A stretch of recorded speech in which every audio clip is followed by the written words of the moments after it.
let's close here. Obviously, we're waiting on Victor Oladipo. He's got a head cold, according to the Heat. So he didn't play tonight. I would anticipate he won't play Wednesday because you're not really flying people out during COVID. So even though everybody, I think, wants to see him against Indiana, I would be surprised if he plays before Thursday, even if he's healthy. Go to you first on this, Ariel. I mean, what did you see tonight? Give me two things that you saw tonight that Vic would have helped with.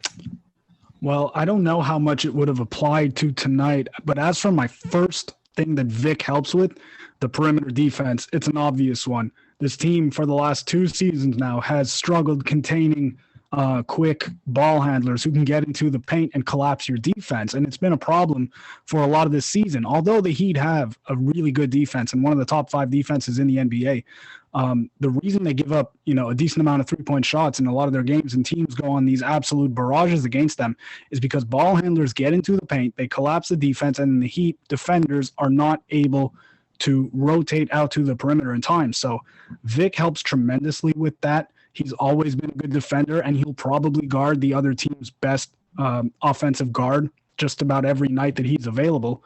But other than that, I mean, he gets to the rim. He's a player who can collapse the defense himself and get to the rim. And so now you have somebody other than Jimmy Butler who can do that on a consistent basis. Goran Dragic used to be that second guy for the Heat as recently as last season in the playoffs, but he hasn't shown to be able to do that as consistently this season. And so Victor gives them that.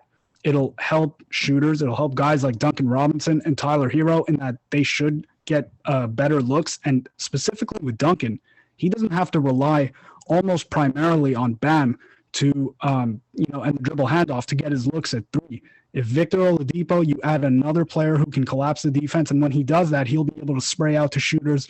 He's always been a decent playmaker, averaging about 5 assists per game this season on a team with substantially less, effective offensive options as compared to the Heat, in theory, at the very least. Although we've seen a different offensive profile from the Heat this season. So I think Duncan Robinson, guys like that, Tyler Hero, perhaps Nemanja Bjelica, depending on what kind of role he has with this team, guys like that should benefit from Victor Oladipo. And the fact that he's able to put pressure on the rim takes some pressure off of Jimmy Butler to have to be the guy who does that for the Heat every night. Ricky, let's go to you on this. We've seen traditionally that, most teams need 3 guys that they can rely on to go deep into the postseason. It was just mentioned about Dragic, that he was kind of that third guy. At times he was that first guy for the Heat in the postseason. I mean, I feel like there's a lot of ways Vic can help. Additionally to some of the things that were just mentioned, one of them is that the Heat are an awful transition team at times this year, and I just feel like they'll be better with Vic in some of those situations than maybe Tyler making those decisions. But what do you see in terms of what Vic can add? And you're kind of our resident historian. I mean, how does this big 3 look to you, or how do you think it'll look compared to some others we've seen? I think it looks pretty solid. I mean, we are not a Brooklyn Nets, Golden State Warriors, maybe even prime San Antonio Spurs type big 3. But this big 3 is rooted in defense, and that is not necessarily something that could have been said about some of the other big 3s that I mentioned. Defense is pretty much what will get this big 3 and the rest of this team going.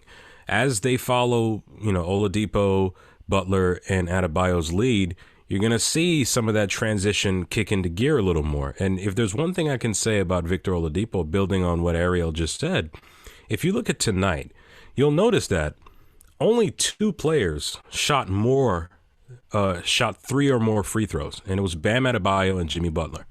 Victor Oladipo is known as a slasher, and the more you get someone like him into the penalty or into the bonus, as people like to say, the easier it'll be, not just for guys like Jimmy, Bam, and Victor Oladipo to slash, but it also creates havoc. You've got your shooters that are getting ready once the defense collapses. And if they don't, that's just 2 points at the basket. Now, there was this one play earlier, I think it was in the second quarter, that absolutely drove me nuts. And it was, if anything, a reflection of the direction the league has gone in.